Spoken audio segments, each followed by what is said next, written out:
Durante los primeros 2000 millones de años de vida en la Tierra, el planeta estaba poblado por seres anaerobios. Luego, hace 2400 a 2700 millones de años, aparecieron las cianobacterias, una nueva clase de organismos que realizaban un tipo original de proceso fotosintético en el que se dividieron moléculas de agua y se liberaba el oxígeno molecular. El oxígeno molecular puede ser una sustancia muy tóxica. La presencia de dicho elemento en la atmósfera debió ser un factor muy importante para la selección natural. Con el tiempo evolucionaron especies que no solo estaban protegidas a los efectos dañinos del oxígeno molecular, sino que tenían vías metabólicas que los aprovechaban con gran ventaja. Sin la capacidad para usar el oxígeno, los organismos solo podían extraer una cantidad limitada de energía de sus alimentos y excretaban productos ricos en energía. En cambio, los organismos que incorporaban el oxígeno en su metabolismo podían oxidar por completo estos compuestos hasta CO2 y H2O. En este compuesto se extraía un porcentaje mucho mayor de contenido energético. Estos organismos se volvieron dependientes del oxígeno, fueron los primeros aerobios de la Tierra, y al final dieron orígenes a todas las especies procariotas y eucariotas dependientes de oxígeno que existen hoy en día. La utilización de oxígeno como medio de extracción de energía ocurre en un organelo especializado, la mitocondria.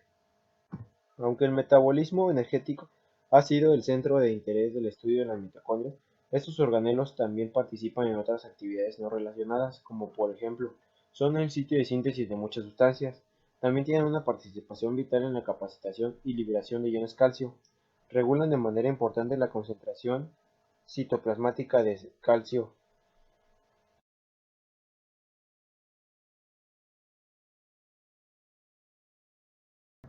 El límite externo de una mitocondria contiene dos membranas, la membrana mitocondrial externa y la membrana mitocondrial interna. La primera rodea por completo a la mitocondria y sirve como limitante externo. La segunda se subdivide en dos dominios interconectados que contienen diferentes proteínas residentes que desempeñan funciones distintas. La membrana limitante interna se encuentra justo por dentro de la membrana mitocondrial externa y es muy rica en moléculas encargadas de importar a las proteínas mitocondriales. El otro dominio se encuentra en el interior del organelo como una serie de hojas membranosas invaginadas llamadas crestas. Las crestas contienen una gran cantidad de superficie de membrana que aloja la maquinaria necesaria para la respiración aeróbica y la formación de ATP. La membrana limitante interna y las membranas de las crestas internas se ensamblan entre sí mediante conexiones estrechas llamadas uniones de las crestas. Las membranas de la mitocondria dividen al organelo en dos compartimientos acuosos, uno en el interior, llamado matriz, y otro en las membranas interna y externa, conocido como espacio intermembrana.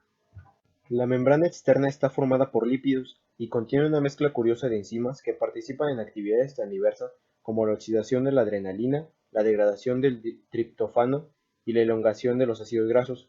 La membrana interna contiene más de 100 polipéptidos diferentes y muestra una proporción proteína-lípido muy alta. La membrana interna es rica en cardiolipina, un fosfolípido inusual. La cardiolipina tiene una función importante para facilitar las actividades de las proteínas participantes en la síntesis de ATP. La membrana mitocondrial y la membrana bacteriana externa, que contienen porinas, que son proteínas integrales que poseen conducto interno relativamente grande, rodeado por un barril de cadenas.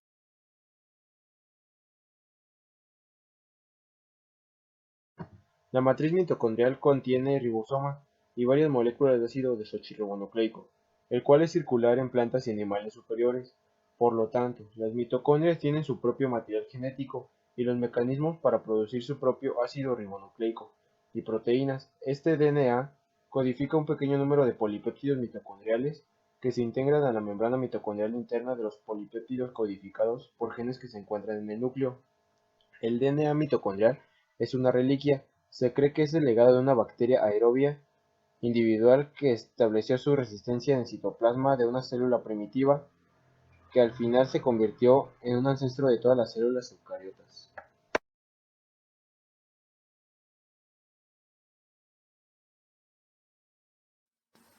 Durante el video anterior pudimos ver cómo se dio la formación de ATP mediante la glucólisis, pero cabe mencionar que solo una pequeña fracción de la energía libre de la glucosa queda disponible para la célula tras este proceso, es decir, solo un 2.2%.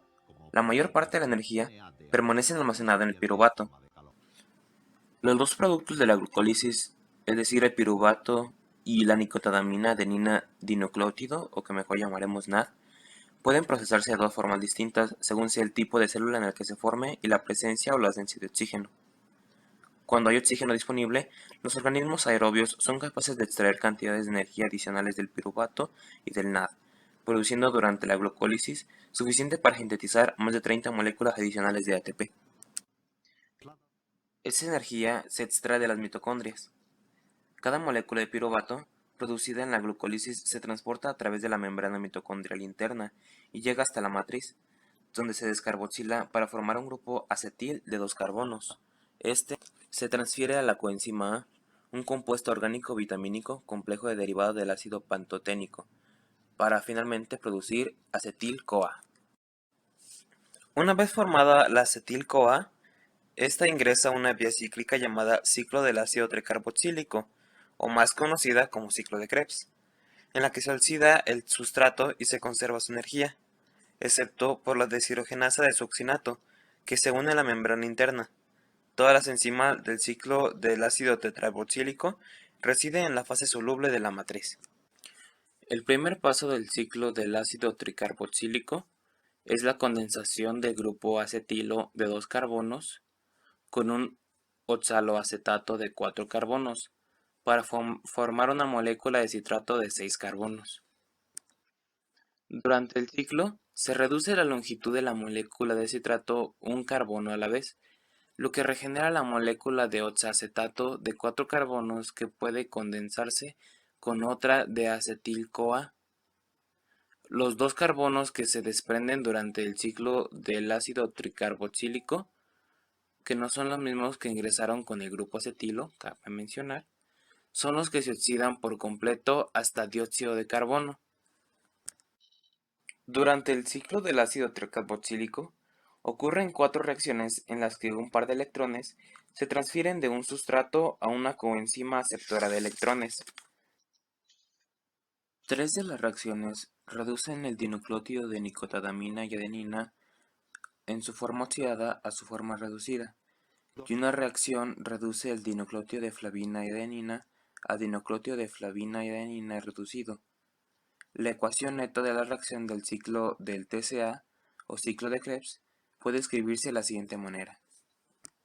El ciclo del TCA es una vía metabólica crítica, si se considera su posición en el metabolismo general de la célula, pues los metabolismos de este ciclo son los mismos compuestos generados en la mayoría de las vías catabólicas de la célula, como por ejemplo tomamos la acetil-CoA, que es un producto final importante de varias vías catabólicas, incluida la degradación de ácidos grasos, los cuales se degradan dentro de la matriz de la mitocondria hasta unidades de 2 carbonos. Estas entran en el ciclo del TCA como acetil-CoA. De hecho, parece que todas las macromoléculas que proporcionan energía a las células, los polisacáridos, las grasas y las proteínas, se degradan hasta metabolitos del ciclo del TCA. Por lo tanto, la mitocondria se convierte en el centro de los pozos finales para la conservación de energía, sin importar cuál sea la naturaleza del material inicial.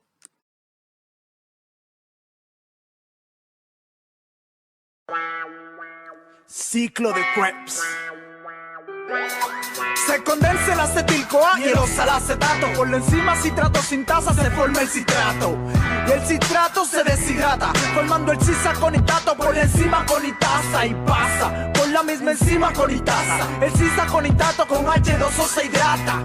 Y al hidratarse me forma el isocitrato. Y una oxidación forma el oxalosuccinato. Pero, ¿cuál fue la enzima de la oxidación? Isocitrato deshidrogenasa en esta ocasión. Resalto un hecho en esta acción. Los primeros 3 ATPs en esta reacción. El oxalosuccinato se descarboxila, reacción que se produce a través de la misma enzima y se convierte en alfa-cetoglutarato. No es complicado, apréndete el ciclo novato. El alfa-cetoglutarato pasa a succinil-CoA por una descarboxilación oxidativa, enzima que en este proceso tiene cabida. Alfa-cetoglutarato deshidrogenasa activa. Y en esta etapa del ciclo de Krebs se producen 3 ATPs otra vez. Mientras el succinil-CoA forma el succinato, porque se fosforila a nivel de sustrato. Cuando el succinil-CoA, entonces el succinato pasa por la enzima. Succinil-CoA dioquinasa se libera.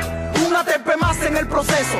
Llégale, colega, al ciclo que tú sabes de eso. El succinato pasa al fumarato por oxidación, produciendo 2 ATPs en liberación. La succinato deshidrogenasa con su introducción fue la enzima que aquí tuvo participación. El fumarato pasa al malato cuando se hidrata, realizado proceso por la enzima fumarasa, y el malato se oxida y de momento pasa, actúa la malato deshidrogenasa. Entonces el malato vuelve al oxalacetato, liberando 3 ATPs en tan solo un rato. Luego sigue el proceso como inició el principio, y llega el acetil-CoA de nuevo y se repite el ciclo. Función de los metabolismos anaeróbico y aeróbico durante el ejercicio. La contracción muscular requiere grandes cantidades de energía. La energía que impulsa la contracción muscular proviene del trifosfato de adenosina. En un músculo en reposo, la velocidad de hidrólisis de ATP aumenta más de 100 veces cuando éste experimenta contracción máxima. El músculo esquelético humano promedio tiene suficiente ATP disponible para impulsar una explosión de contracción vigorosa durante 2 a 5 segundos. Las células musculares contienen una reserva de fosfato de creatina, uno de los compuestos que contienen mayor potencial de transferencia de fosfato que el ATP. Los músculos esqueléticos tienen suficiente fosfato de creatina almacenado para mantener niveles altos de ATP durante unos 15 segundos.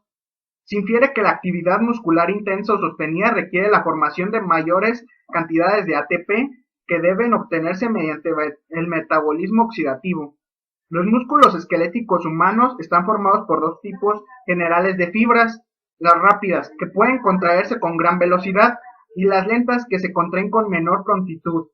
Utilizando un microscopio electrónico, las fibras rápidas se ven casi carentes de mitocondrias, mientras que las lentas contienen grandes cantidades de mitocondrias.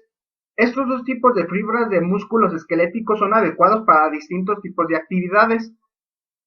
Los problemas producidos para producir ATP mediante glucólisis son el uso rápido de la glucosa disponible en la fibra, almacenada en forma de glucógeno, y la producción de un producto final indeseable, que es el ácido láctico. Para la continuación de la glucólisis se necesita regeneración de NAD, que ocurre durante la fermentación. Las células musculares regeneran la coenzima y reducen el piruvato en ácido láctico. La mayor parte se difunde afuera de las células musculares a la sangre, y de ahí al hígado, y ahí se convierte de nuevo en glucosa, y vuelve a los músculos activos a través del plasma sanguíneo para mantener altos requerimientos de glucólisis, pero el ácido láctico baja el HP en el tejido muscular, y es lo que nos provoca dolor y calambres en un trabajo vigoroso. El aumento de acidez junto con el agotamiento son los que provocan la cesación del dolor. El ejercicio aeróbico está diseñado para permitir que los músculos mantengan su actividad en presencia de oxígeno, es decir, que prosigan la producción de ATP mediante la transferencia de electrones y la fosforilización oxidativa.